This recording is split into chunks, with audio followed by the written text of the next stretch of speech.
आप लोगों का आप आनंद टारगेट ऑनलाइन कोचिंग में स्वागत है। जैसा कि आज जो हम बात करेंगे वो बात करेंगे आपके आधुनिक भारत के इतिहास की। और आधुनिक भारत के इतिहास में हम जो बात करेंगे वो बात करेंगे आपके इसके महत्वपूर्ण सबसे जानदार विषय पर, और वो विषय है आपको भारत का प्रथम स्वतंत्रता संग्राम। भारत का प्रथम स्वतंत्रता संग्राम पूरे आधुनिक भारत की आपको पृष्ठभूमि है। मतलब कहा जाए कि वास्तविक रूप से अगर आधुनिक आपको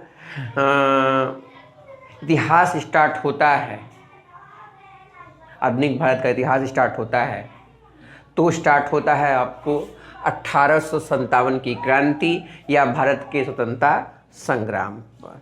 तो इसको आप लोग ध्यान से पढ़िएगा, बढ़िया से पढ़िएगा और इसका एक नोट्स बनाते चलिए। आपको हम नई नई जानकारी देते रहेंगे, नए नए जो तथ्य हैं उसको उजागर करते रहेंगे।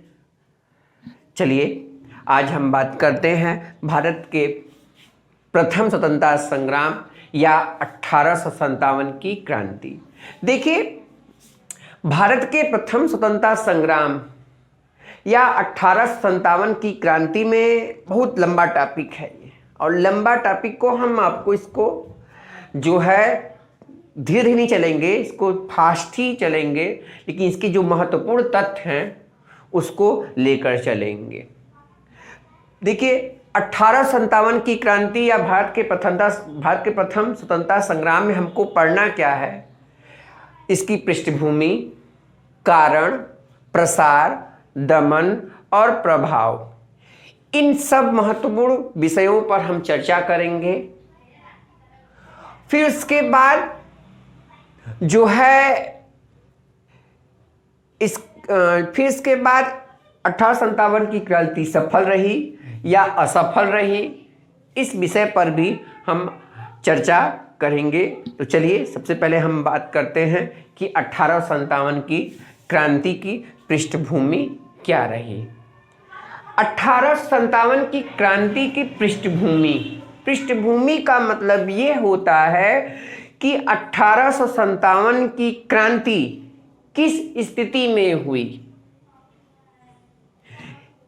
उस स्थिति को हम पृष्ठभूमि के द्वारा आपके सामने प्रस्तुत करेंगे। 1857 की क्रांति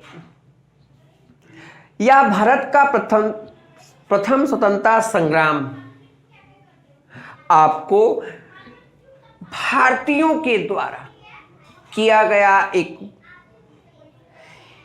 आंदोलन था। यह आंदोलन असफल हो गया, बात वो वहीं की रह गई, यह सफल हो गया, लेकिन भारतीय जनता के मन में यह एक भाव उत्पन्न हो गया कि जो है हमें जो है अंग्रेजों के खिलाफ लड़ना चाहिए, क्योंकि अंग्रेज हमारी सारी व्यवस्थाओं, सारी संस्कृतियों को नष्ट कर रहे हैं और हमारा अधिक से अधिक शोषण कर रहे हैं। तो ये बात है। चलिए पृष्ठभूमि पर बात करते हैं और बात करते हैं कि 1857 की क्रांति जो हुई उसकी क्या स्थिति थी, वास्तविक रूप से कौन ऐसी भारत में स्थिति बनी या कंडीशन बनी जिसके कारण 1857 की क्रांति हुई। देखिए, जैसे कि आपको 1600 ईस्वी में जो है ब्रिटेन की महारानी एलिजाबेथ के द्वारा जो है ईस्ट इंडिया कंपनी को व्यापार करने की इजाज़त मिली, और 1600 ईस्वी में जो है ईस्ट इंडिया कंपनी भारत में व्यापार करने के लिए आई। जब ईस्ट इंडिया कंपनी 1600 ईस्वी में भारत में व्यापार करने के लिए आई तो उन्होंने अनेक भारतीय क्षेत्रों पर अपनी अपनी फैक्ट्री या कोठी खोलनी प्रारंभ कर दी और धीरे धीरे अपने व्यापार को बढ़ाना प्रारंभ कर दिया। जब अंग्रेजों ने या कंपनी ने अपने व्यापार को धीरे धीरे बढ़ाना प्रारंभ कर दिया तो उन्होंने यह देखा भारत में कि जितने भी भारतीय शासक थे उनमें एकजुटता नहीं थी। सभी शासक जो है अपने साम्राज्य का विस्तार करना चाहते थे तथा एक राजा दूसरे राजा से युद्ध में ही आपको भिड़ा रहता था। सब अपने ही स्वार्थ को सिद्ध करना चाहते थे। इसी का लाभ उठाकर जो है अंग्रेजों के मन में या कंपनी के मन में यह विचार आया कि हम भारत में व्यापार करने आए हैं तो क्यों न हम जो है अधिक से अधिक व्यापार भारत में कर और अधिक से अधिक मुनाफा कमाएं। और इधर जो है भारतीय शासक जो थे एक दूसरे से लड़ाई करने में लगे हुए हैं और लड़ाई करने के बाद अपने साम्राज्यवादी विस्तार की नीति पर अड़िग हैं।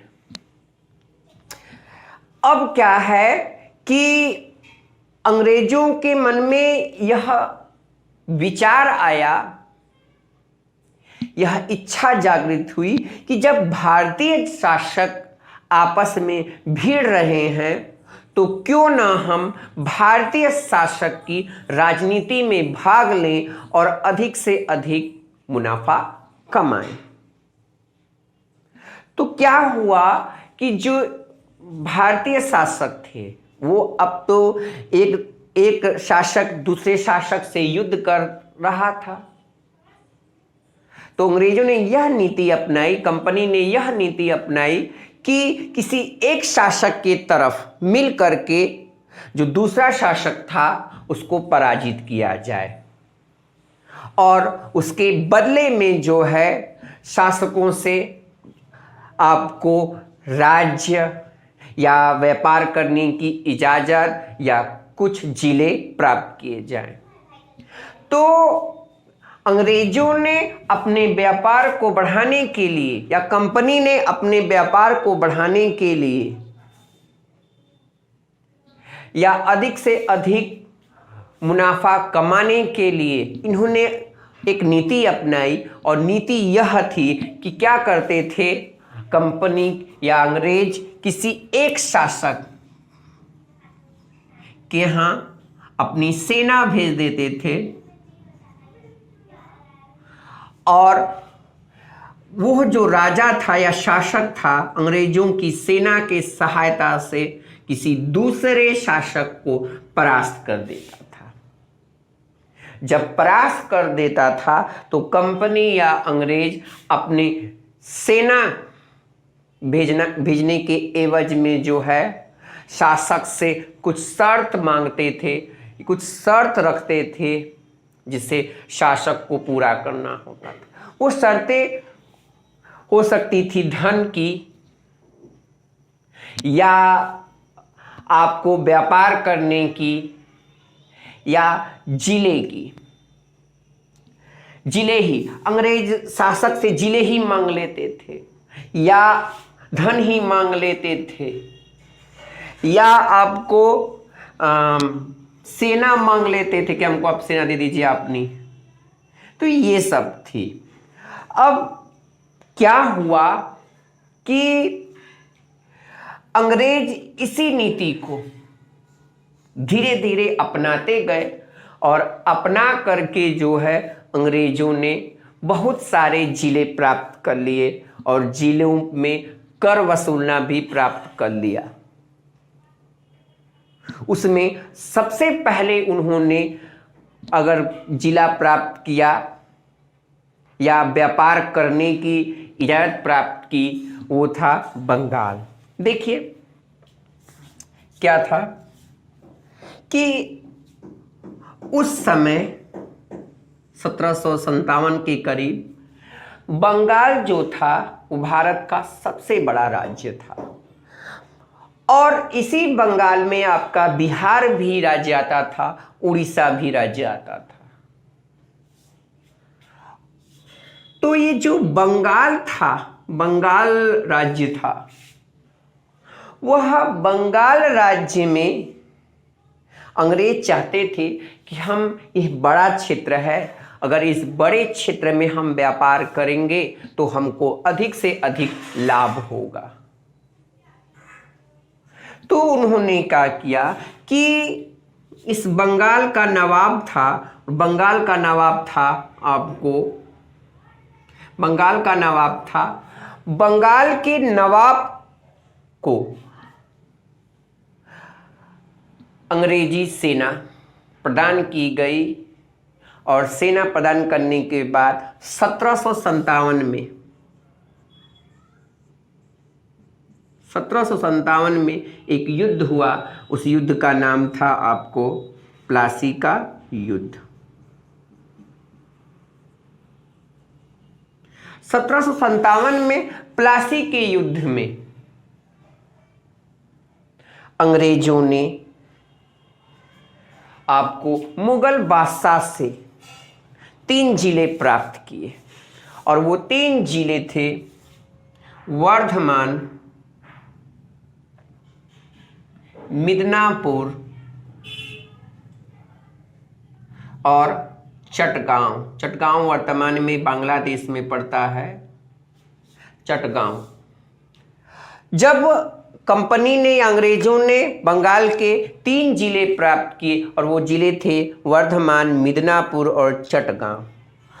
और जो बंगाल का नवाब था उसने कंपनी को इन तीनों जिलों की दीवानी व्यवस्थाओं को प्रदान कर दिया। दीवानी व्यवस्था का मतलब ये होता है कि आप क्षेत्र में जो है कर वसूल सकते हैं।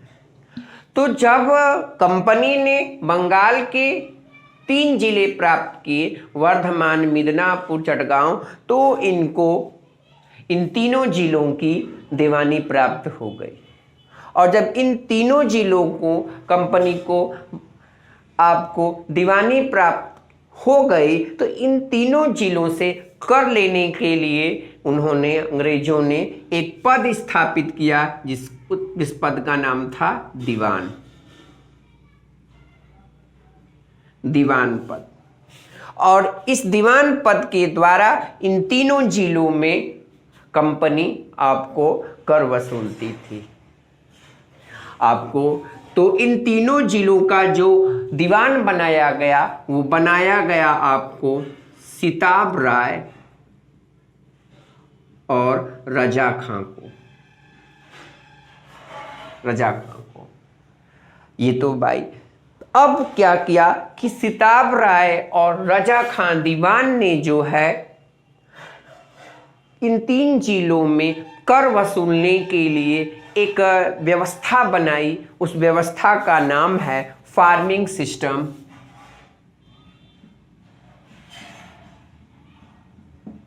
फार्मिंग सिस्टम, या इसको हिंदी में कहते हैं इजारेदारी। देखिए, ये फार्मिंग सिस्टम या इजारेदारी व्यवस्था क्या थी, इसमें क्या होता था? तो उसमें था कि जो है इन 3 जिलों में जितने भी गांव थे, गांव छोटा भी था, बड़ा भी था, तो जितने भी गांव थे उन गांवों में कर वसूलने के लिए नीलामी की प्रक्रिया प्रारंभ की गई। कि इसमें नीलामी की व्यवस्था प्रारंभ की गई। इसमें क्या हुआ, कहा गया कि गांव में जो सबसे अधिक से अधिक कर दीवान को देगा, तो दीवान जो है उस गांव का जो है उस गांव का कर वसूलने के लिए उस व्यक्ति को जो है पद दे देगा।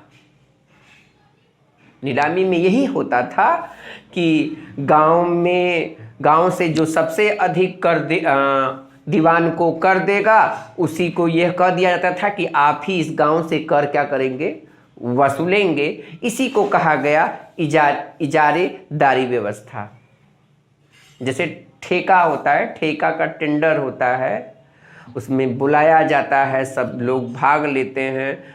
जो सबसे अधिक या कम बजट में नीलामी होती है उसमें उसी का टेंडर उसको मिल जाता है कि तुम ही जो है ये काम करोगे। तो उस समय यही व्यवस्था थी इजारेदारी में कि जो है आपको ठेका दे दिया गया था व्यक्तियों को, जो कि सबसे अधिक कर देगा वही जो है उस गांव का कर वसूलेगा।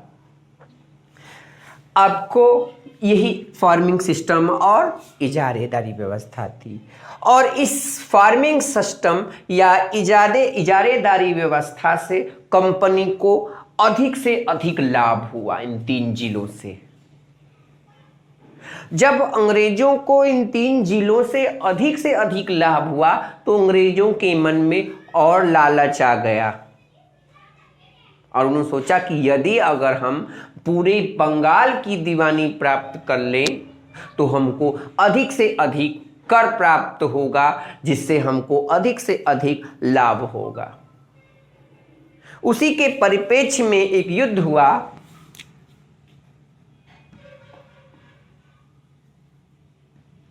और वो युद्ध था बक्सर का युद्ध।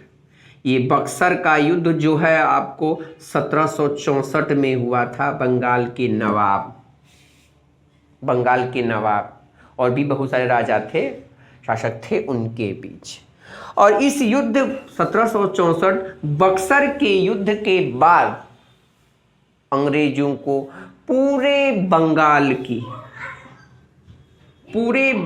की दीवानी प्राप्त हो गई। कहने का मतलब है कि बक्सर के युद्ध के बाद अब पूरे बंगाल में कंपनी कर वसूल सकती थी। एक बात यहाँ पर यह है कि बक्सर का युद्ध और प्लासी का युद्ध जब हम आपको मध्यकालीन भारत का इतिहास पढ़ाएंगे तो उसमें आपको अच्छी तरह इसके बारे में हम बताएंगे। तो एक बात और है कि जो बक्सर का युद्ध था 1764 में, यह कंपनी के द्वारा भारत की राजनीति में पहला हस्तक्षेप था। मतलब बंगाल ऐसा राज्य था जिसने सबसे पहले अंग्रेजों ने अपने अंडर में लिया, कब्जे में लिया। यहीं से इस बक्सर के युद्ध के बाद जो है अंग्रेजों ने धीरे धीरे बहुत सारे युद्ध लड़े और बहुत सारे भारतीय राज्य को जीतते गए। कहा जाए एक प्रकार का कि बक्सर का युद्ध भारतीय जमीन पर अंग्रेजों की पहली नींव थी सत्ता स्थापित करने की। तो 1764 बक्सर के युद्ध के बाद पूरे बंगाल पर कंपनी को जो है कर वसूलने का अधिकार प्राप्त हो गया। जब कर वसूलने का अधिकार प्राप्त हो गया तो अब अंग्रेजों के मन में यह विचार आया कि हम बंगाल में कोई ऐसी व्यवस्था अपनाएं या कोई ऐसी नीति अपनाएं जिससे हमको पहले से भी अधिक कर प्राप्त हो।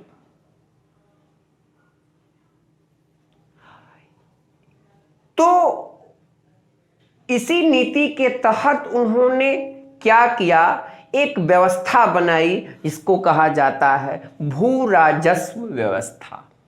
अब देखिए यह भू राजस्व व्यवस्था क्या होती है। ऐसी व्यवस्था जिस व्यवस्था के द्वारा कर वसूलने की नीति अपनाई जाए कि हमको कैसे कर वसूलना है, इसी व्यवस्था को कहा गया भू राजस्व व्यवस्था। और इस भू राजस्व व्यवस्था में तीन नीति अपनाई गई, और वो जो तीन नीति थी वो तीन नीति थी आपको स्थायी बंदोबस्त, रैयतवाड़ी और महालवाड़ी। इन तीन व्यवस्थाओं को सम्मिलित रूप से भू राजस्व व्यवस्था कहा जाता है। एक बात यहाँ ध्यान रखिएगा कि ये जो पॉइंट है ये इतिहास में तो महत्वपूर्ण है ही, साथ साथ ये भारतीय अर्थव्यवस्था में भी आपको महत्वपूर्ण है। आपको एक टॉपिक आएगा इकोनॉमिक्स में, भारतीय अर्थव्यवस्था में ब्रिटिश का योगदान, इस तरह का टॉपिक आ जाएगा, या ब्रिटिश काल में भारतीय अर्थव्यवस्था। तो एक बात ध्यान रखिएगा, इतिहास में ये तो आपको महत्वपूर्ण है ही, साथ साथ भारतीय अर्थव्यवस्था में भी यह महत्वपूर्ण है। तो हम इस बात पर चर्चा कर रहे थे कि भारतीय क्षेत्रों पर या बंगाल पर जो है आपको कर वसूलने के लिए जो नीति अपनाई गई, उस नीति को कहा गया भू राजस्व व्यवस्था, और ये नीति तीन थी। एक नीति थी स्थायी बंदोबस्त, रैयतवाड़ी और महालवाड़ी।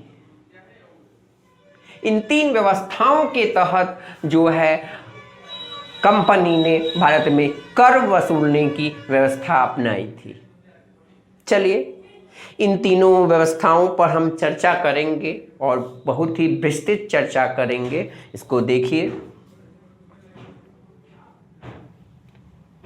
तो देखिए, हमने बताया था कि बक्सर के युद्ध के बाद पूरे बंगाल पर जो है आपको पूरे बंगाल पर अंग्रेजों का कब्जा हो गया था, और पूरे बंगाल की दीवानी अधिकार जो है आपको कंपनी को प्राप्त हो गई थी। तो सबसे पहले कंपनी ने जो है बंगाल में जो है आपको एक नीति अपनाई, उस नीति का नाम था स्थायी बंदोबस्त व्यवस्था। देखिए, स्थायी बंदोबस्त व्यवस्था सबसे पहले बंगाल में ही अपनाई गई थी, क्योंकि बंगाल ही में ही सबसे पहले जो है आपको कर वसूलने का अधिकार कंपनी को प्राप्त हुआ था। तो यहाँ पर हम बात करेंगे कि जो है आपको स्थायी बंदोबस्त व्यवस्था क्या थी, इसके तहत क्या कैसे सिस्टम है, इसको ध्यान दीजिएगा। तो अब देखिए, जब बंगाल में स्थायी बंदोबस्त व्यवस्था लागू की गई, तो इस व्यवस्था को जो है दो अंग्रेज ने एक प्रायोगिक के तौर पर लागू किया था, प्रयोग के तौर पर लागू किया था। बंगाल में स्थायी बंदोबस्त व्यवस्था एक प्रयोग के तौर पर जो है अपनाई गई थी कि देखें इस व्यवस्था को लागू करते हैं, इसका क्या प्रमाण आता है। तो दो अंग्रेज थे जो अर्थशास्त्र जानकार थे, उनका नाम था जॉन शोर, जो बाद में आपको गवर्नर जनरल बनेंगे, और जेम्स ग्रांट।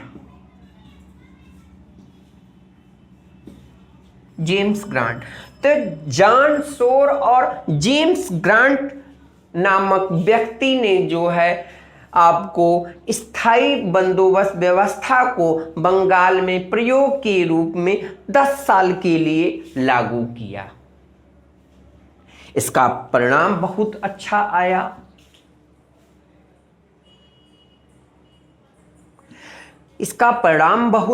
आया।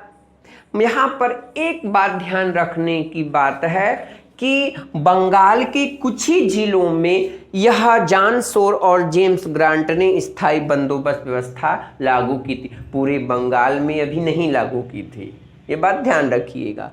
तो जब जॉन शोर और जेम्स ग्रांट के सुझाव पर जो है 10 साल के लिए प्रयोग के रूप में स्थायी बंदोबस्त व्यवस्था अपनाई गई और इसका अधिक से अधिक लाभ हुआ, अंग्रेज को अधिक से अधिक कर प्राप्त हुआ, तो अंग्रेज तो बहुत खुश हुए।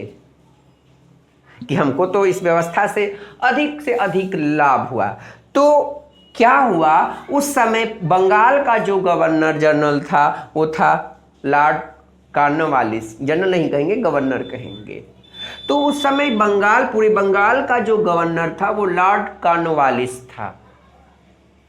तो लॉर्ड कॉर्नवालिस को जॉन शोर और जेम्स ग्रांट ने ये सुझाव दिया कि हमने जो है 1790 में जो है आपको स्थायी बंदोबस्त व्यवस्था बंगाल में लागू की है, तो आप ऐसा कीजिए कि इस व्यवस्था को पूरे बंगाल में क्या कीजिए, लागू कीजिए। तो उन्हीं के सुझाव पर 22 मार्च 1773 में लॉर्ड कॉर्नवालिस ने पूरे बंगाल में स्थायी बंदोबस्त व्यवस्था लागू कर दी।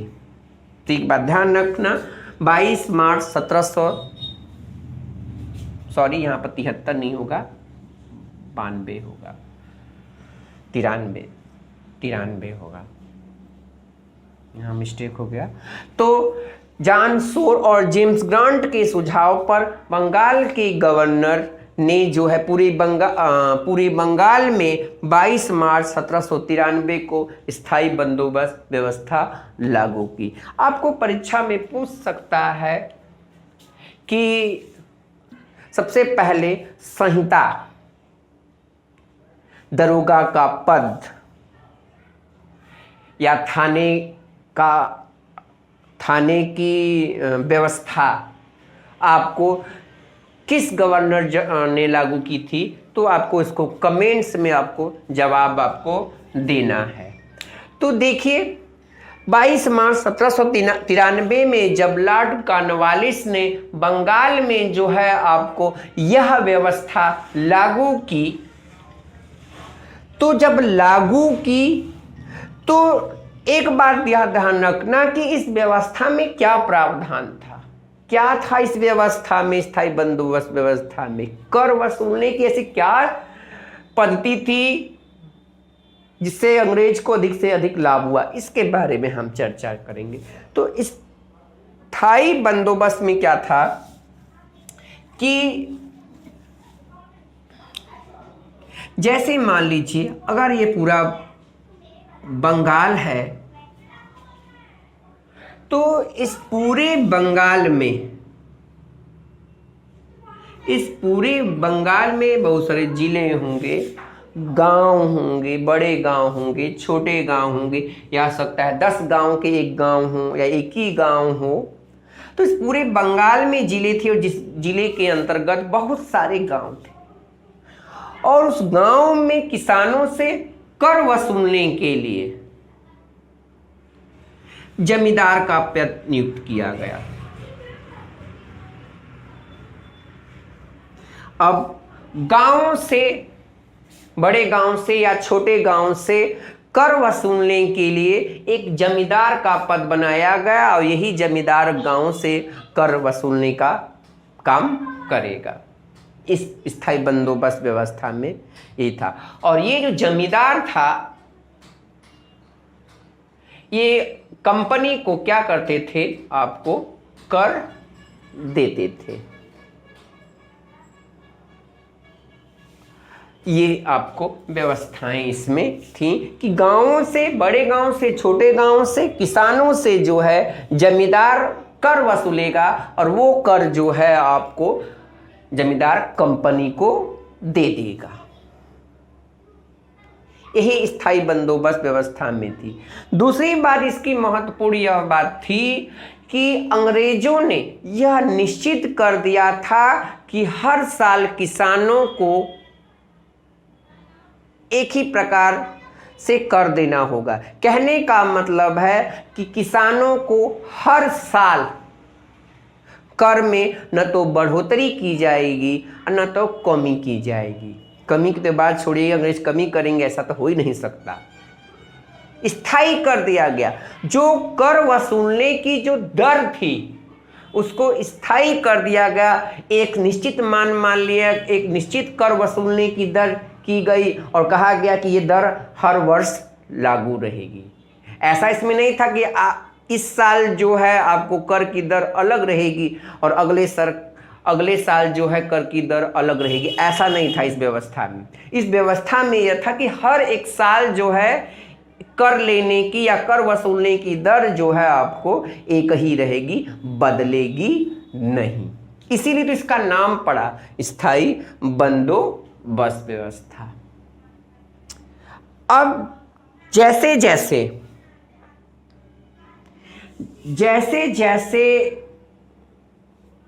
ब्रिटिश साम्राज्य बढ़ता गया, वैसे वैसे इस व्यवस्था को लागू किया गया।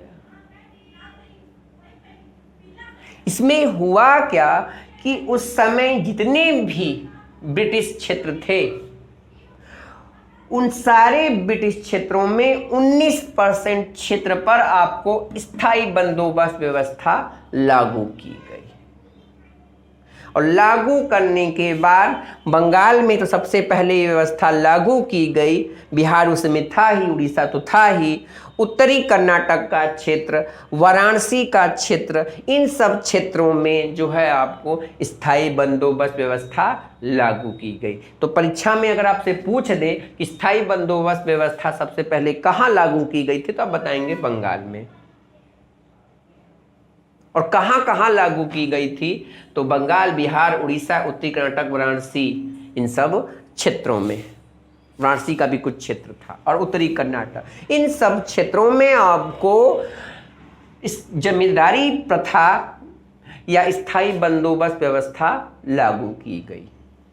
ये बात आप लोग ध्यान रखना। कितने परसेंट क्षेत्र पर? 19% क्षेत्र पर।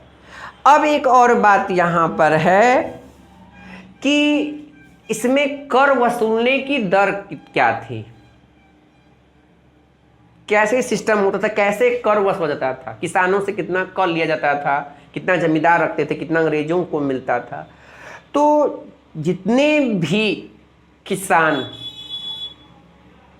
अपनी अपनी फसल का उत्पादन करते थे और लगान जो देते थे, उस लगान फसल का, उस फसल आपके किसानों के द्वारा जितनी भी आपको फसल उत्पादित की गई है, उसका जो है आपको 10/11 भाग कंपनी को जाता था वो कर, और 1/11 भाग जो है जमींदार लेते थे। मतलब किसानों की फसल का कुल उत्पादन का 10/11 भाग कंपनी लेते थी कर के रूप में, और 1/11 भाग आपको जमींदार कर लेते थे। ये व्यवस्था थी। इस व्यवस्था में बहुत सारे दोष उत्पन्न हो गए। दोष क्या उत्पन्न थे इसमें, इस व्यवस्था में क्या कमी थी, उस पर हम थोड़ा चर्चा करेंगे। देखिए, इसमें दोष क्या था। सबसे पहले ये दोष था कि जो किसान था, किसान भाई, उस समय इतने संसाधन नहीं थे जितने संसाधन आज आप देख रहे हैं किसानों को मिल रहे हैं। नहर, नलकूप, उस समय किसानों को ये सब व्यवस्थाएं नहीं थी। किसानों को प्राकृतिक व्यवस्था पर ही निर्भर होना था कि पानी पड़ेगा तभी फसल की सिंचाई होगी, नहीं तो नहीं होगी, नहीं तो फसल खराब हो जाएगी। ये उस समय व्यवस्था थी। तो जो किसान थे, अगर किसानों को फसल अच्छी मिली, और किसानों को अच्छी फसल तभी मिलेगी जब क्या होगा, अच्छी बारिश होगी।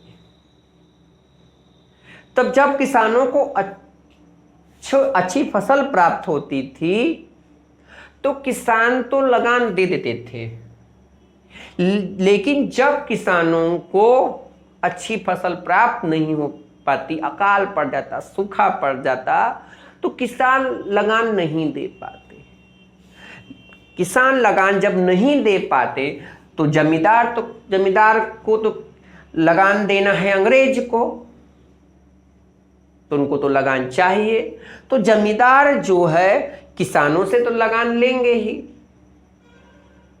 और किसान से जमींदार लगान लेते भी थे कि तुम्हारी फसल हो चाहे न हो, हमको अंग्रेजों को लगान देना है, तुम हमको लगान दो। तो किसान कहाँ से देगा लगान जब उसकी फसल ही नहीं हुई? तो क्या करते थे जमींदार, क्या करते थे, कहते थे या तो हमको तुम लगान दो, नहीं तो हम तुम्हारी जमीन क्या कर लेंगे, हड़प लेंगे।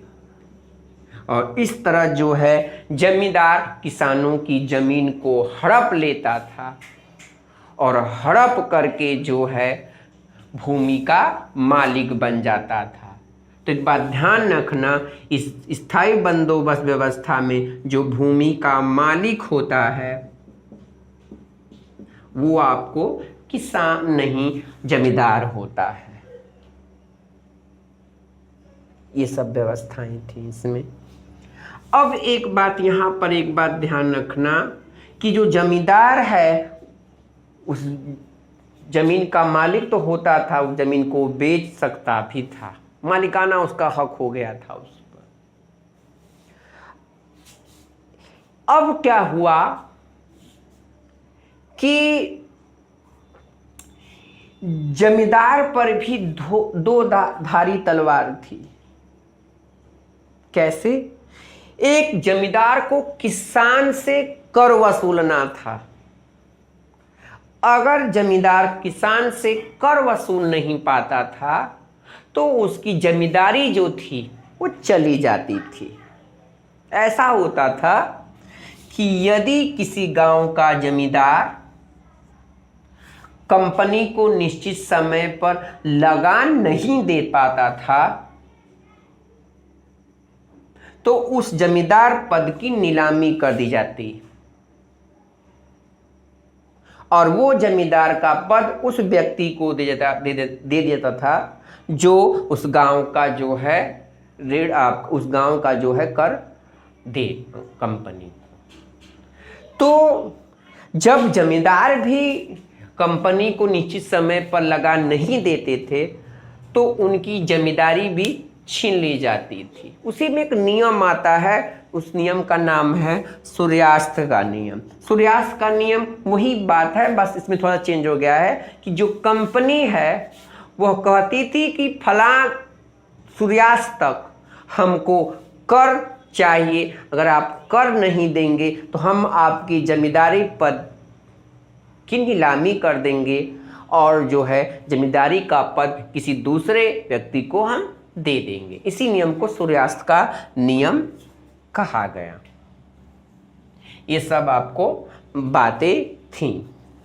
अब एक बात ध्यान रखना, तो स्थायी बंदोबस्त व्यवस्था में ये कुछ दोष थे।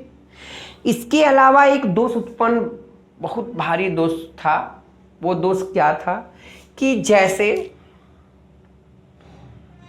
अंग्रेजों ने, जैसे कि कंपनी ने जैसे कि आपको मान लीजिए कि अगर कोई किसान है और किसान को किसान जो है जमींदार को अपनी फसल का मान लीजिए 10% जो है देगा। अब उसी में से जो है आपको आपका जमींदार कंपनी को देगा, लेकिन जमींदारी ने यहाँ पर एक खेल खेल दिया, अपने जुगाड़ में आ गए, अपने स्वार्थ में आ गए, अपने सोचे कि हम कितना कमा ले इस व्यवस्था से। उन्होंने क्या किया, जहां पर 10% लगान वसूलना था किसानों से, वहां पर 20% जो है किसानों से लगान वसूलने लगे। जहां किसानों से जमींदारों को 10% लगान वसूलना था, वहां पर जो है आपको जमींदार जो है 20% लगान वसूलने लगे। 10% अपने में लेने लगे और 10% जो है आपको किसको पहुंचने लगे, कंपनी को। इससे किसानों को घाटा था, किसान को तो बहुत घाटा हुआ। कहाँ से वो इतना लगान दे, बढ़ा हुआ लगान दे, और ख़ास तौर से जब उसकी फसल नष्ट हो जाए, फसल का उत्पादन न हो तो और लगान देने में कष्ट था। इससे बहुत सारे जमींदार अमीर हो गए। जब बहुत सारे जमींदार अमीर हो गए और किसान क्या हो गए, गरीब हो गए। और जब किसान गरीब हो गए, बहुत सारे किसान बेरोजगार हो गए, गरीबी छा गई। बहुत सारे भारतीय किसानों के मन में अंग्रेजों के प्रति आपको द्वेष की भावना आ गई, अंग्रेज के प्रति क्रोध उत्पन्न हो गया। तो किसानों ने जो है अंग्रेज के खिलाफ एक क्रांति कर दी। उसी क्रांति का तो नाम है आपको भारत की प्रथम क्रांति या 1857 की क्रांति। एक बात यहाँ पर ध्यान रखना कि 1757 से लेकर 1857 तक अंग्रेजों ने भारतीय जनता पर अनेक नीति अपनाई और उस नीति के तहत भारतीय जनता का अपार शोषण किया, प्रताड़ित किया, जिसके द्वेष के कारण, जिस दुख के कारण, इस कर्मकांड के कारण जो है भारतीय जनता में आपको क्रोध उत्पन्न हुआ। और वही क्रोध जो है 1857 की क्रांति के रूप में परिणित हुआ है। एक बात यहाँ पर ध्यान रखना कि जो है कि कोई भी क्रांति होती है वो एक दिन में नहीं होती। उस क्रांति को होने में बहुत समय लगता है। जैसे कि अगर कोई भी सरकार जनता पर जुर्म ढाएगी, उनका शोषण करेगी, तो जनता सहेगी सहेगी सहेगी, और जब जनता उसको सह नहीं पाएगी तो सरकार के खिलाफ एक क्रांति कर देगी। उसी तरह 1857 की क्रांति थी। 1757 से लेकर के 1857 तक अंग्रेजों ने भारतीय जनता पर बहुत शोषण किया, बहुत प्रताड़ित किया, और उसी प्रताड़ना का परिणाम क्या हुआ, 1857 की क्रांति। उसी के बारे में हम चर्चा करें कि क्रांति हुई क्यों। देखिए,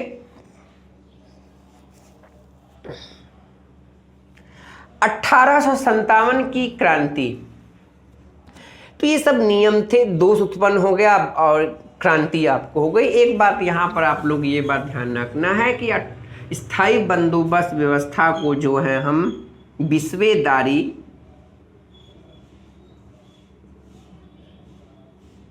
तथा इस्तादारी या जागीरदारी भी कहते हैं।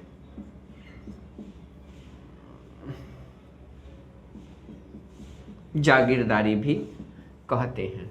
तो ये कुछ पॉइंट इसमें आप लोग याद रखिएगा। चलिए, इस व्यवस्था में तो स्थायी बंदोबस्त व्यवस्था में तो आपको जो कर वसूलने का कार्य करता था वो जमींदार करता था, लेकिन इसमें नियम बदल गया। जब अंग्रेज यह देखे कि जो जमींदार है इसमें धांधली कर रहा है, भ्रष्टाचार कर रहा है, किसानों से अधिक वसूल रहा है और जमींदार को अधिक से अधिक लाभ हो रहा है, कंपनी को घाटा हो रहा है, तो उन्होंने एक नई व्यवस्था अपनाई और उस व्यवस्था का नाम था रैयतवाड़ी व्यवस्था। देखिए, रैयतवाड़ी व्यवस्था, रैयत का मतलब होता है किसान। किसान, देखिए, रैयतवाड़ी व्यवस्था किसने लागू की, कब लागू की, कहाँ लागू की, इसका भी थोड़ा सा इतिहास जानेंगे। देखिए, आप लोग यहाँ पर नक्शे में देखेंगे तो यहाँ पर एक क्षेत्र है जिसका नाम है मद्रास। वर्तमान प्राचीन काल का, प्राचीन क्या कहें, आधुनिक भारत इतिहास का मद्रास। मद्रास को खासतौर से हम मैसूर भी कहते थे उस समय। और इस मैसूर का एक बहुत बड़ा योद्धा था जिसका नाम था हैदर अली, और हैदर अली का पुत्र था आपको टीपू सुल्तान।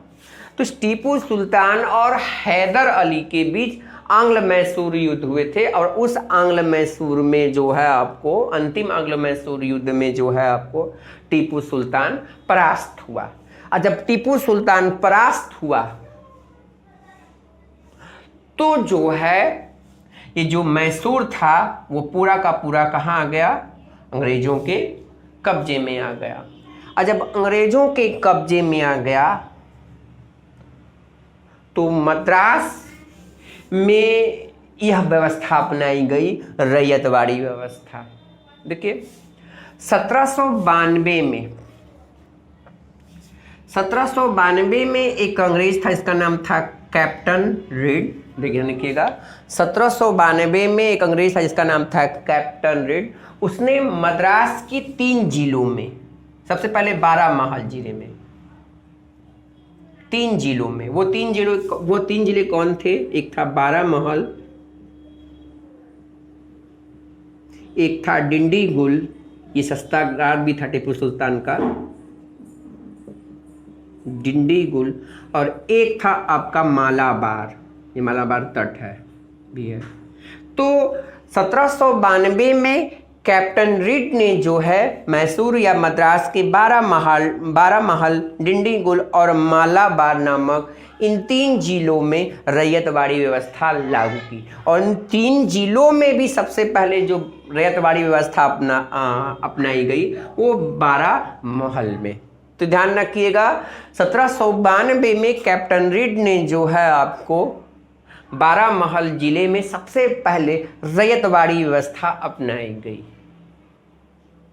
और यह इस व्यवस्था से अच्छा खासा अंग्रेज को मुनाफा हुआ, कर प्राप्त हुआ।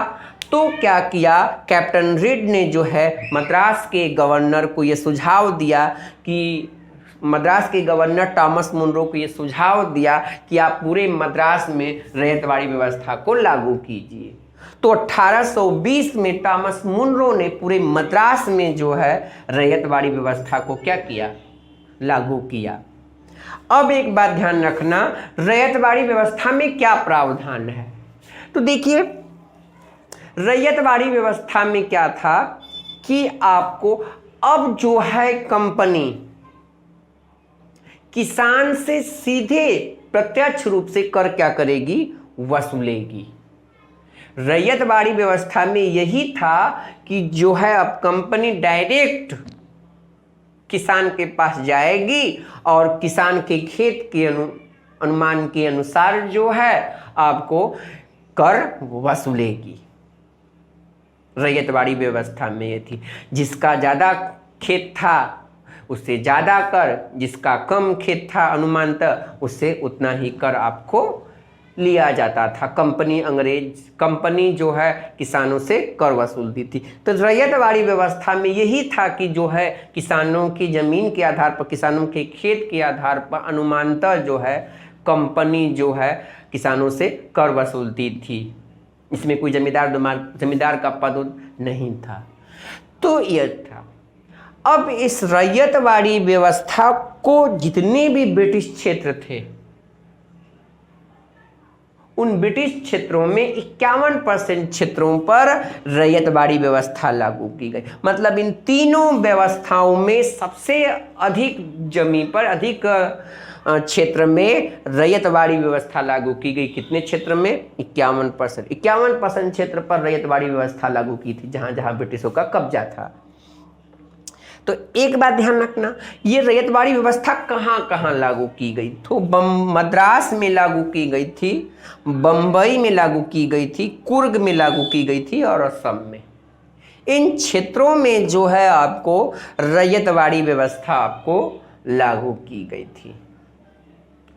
अच्छा, रैयतवाड़ी व्यवस्था में किसानों के कर वसूलने की दर क्या थी? तो वो अनुमानतः थी। किसान के खेत के अनुसार ही आपको कंपनी अंग्रेज किसान से कर वसूलते थे, यह व्यवस्था थी। अब रैयतवाड़ी व्यवस्था में भी क्या था कि जो कर था वो स्थायी नहीं था, जैसे इसमें स्थायी था, स्थायी बंदोबस्त में। तो रैयतवाड़ी व्यवस्था में जो कर था वो स्थायी नहीं था। हर एक साल कर का जो रेट होता था, जो दर होती थी, वो बदलती रहती थी और हर एक साल जो है जो कंपनी थी वो किसानों से अधिक कर वसूलती थी।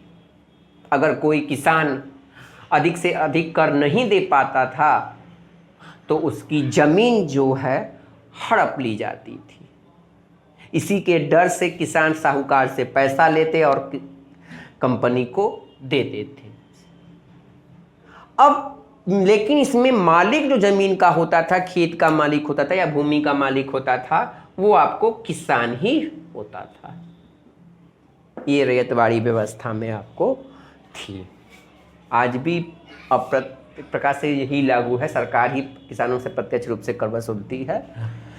फिर उसके बाद एक व्यवस्था आई जिसका नाम था महालवाड़ी व्यवस्था। इस महालवाड़ी व्यवस्था में जो महाल शब्द है, उस महाल का मतलब होता है ग्राम या गांव। महाल माने गांव होता है। देखिए, इस महालवाड़ी व्यवस्था को हार्ट मैकेंजी ने जो है आपको 1822 में जो है लागू किया था, सबसे पहले पंजाब में। इस व्यवस्था में क्या प्रावधान था? इस व्यवस्था में प्रावधान यह था कि जो गांव था उस गांव का एक मुखिया होता था और वही गांव का मुखिया उस गांव के किसानों से कर वसूलता और कर वसूल करके जो है आपको कंपनी को देता था। इसमें जो भूमि का मालिक होता था वो भूमि का मालिक कंपनी होती थी, मुखिया नहीं होता था। अगर कोई भी किसान लगान नहीं दे पाता तो ग्राम का जो मुखिया होता था वह जमीन जो है कंपनी को प्रदान कर देता था। तो महालवाड़ी व्यवस्था में यह थी। जितने भी ब्रिटिश क्षेत्र थे उनमें 30% क्षेत्रों में आपको महालवाड़ी व्यवस्था आपको लागू थी। और ये जो महालवाड़ी व्यवस्था लागू थी वो भारत के पंजाब, संयुक्त प्रांत मतलब उत्तर प्रदेश, मध्य प्रांत मतलब मध्य प्रदेश का एरिया था। तो पंजाब उस समय का संयुक्त प्रांत और मध्य प्रांत में जो है यह व्यवस्थाएं, महालवाड़ी व्यवस्था जो है आपको लागू थी। इसमें भी अंग्रेजों ने अधिक से अधिक कर किसानों से लिया, जिससे किसान जो है बहुत सारे किसानों की ज़मीन चली गई, बहुत सारे किसान गरीब हो गए, बहुत सारे किसान बेरोजगार हो गए और उन्होंने 1857 की क्रांति को परिणित किया। तो आर्थिक क्षेत्र में जो है किसानों पर जो जुल्म ढाए गए इन सब नीतियों के द्वारा, और इन सब नीतियों के द्वारा जो जुल्म ढाए गए उस जुल्म का कारण ही बनी 1857 की क्रांति। इन्हीं सब नीतियों के कारण जो है किसानों ने और भारतीय जनता ने जो है आपको 1857 का विद्रोह किया, क्योंकि उस समय जो है सर्वाधिक भारत में किसानी थे और किसानी का पुत्र या तो कोई रोजगार खोलता था या तो सैनिक में था, ये आप लोग जानते होंगे।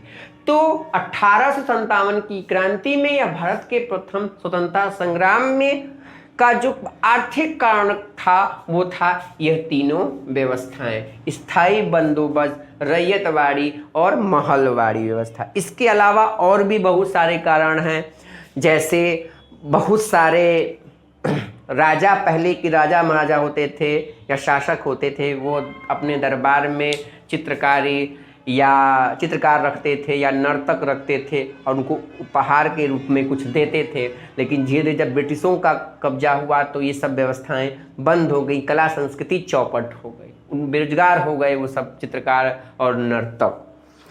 फिर उसके बाद बहुत सारे उद्योग नष्ट हो गए, बहुत सारे लोगों बहुत बेरोजगार हो गए इन सब नीतियों के कारण। क्योंकि भारत के किसान जो है कपास, अफीम, रेशम का उत्पादन करते और रेशम का उत्पादन करके जो है हथकरघा के द्वारा जो है कपड़े बनाते। लेकिन अंग्रेज जो है अपने यहाँ से जो है कपड़ा लाए बना करके, यहीं से रेशम ले जाते, वहाँ पर कपड़ा बनाते और सस्ते दामों पर जो है इंडिया में बेच देते। तो जो हथकरघा द्वारा बनाए गए कपड़े होते थे वो नहीं बिक पाते, जो सस्ते होते थे अंग्रेजों के द्वारा या मशीन के द्वारा बनाए हुए थे वो थे। तो ये सब जो है पॉइंट थे आर्थिकरण में। तो एक बात ध्यान रखना कि 1857 की क्रांति का जो आर्थिकरण था, आपको यह सब आर्थिकरण था। आज तक इन सब बातों की बात हो रही है। तो हम जो है आज की चर्चा यहीं तक समाप्त करते हैं और कल जो हम बात करेंगे इसके सामाजिक कारण पर। आप लोग धन्यवाद, इसको जो है आप लोग अधिक से अधिक लोग देखिए और शेयर और सब्सक्राइब कीजिए। धन्यवाद।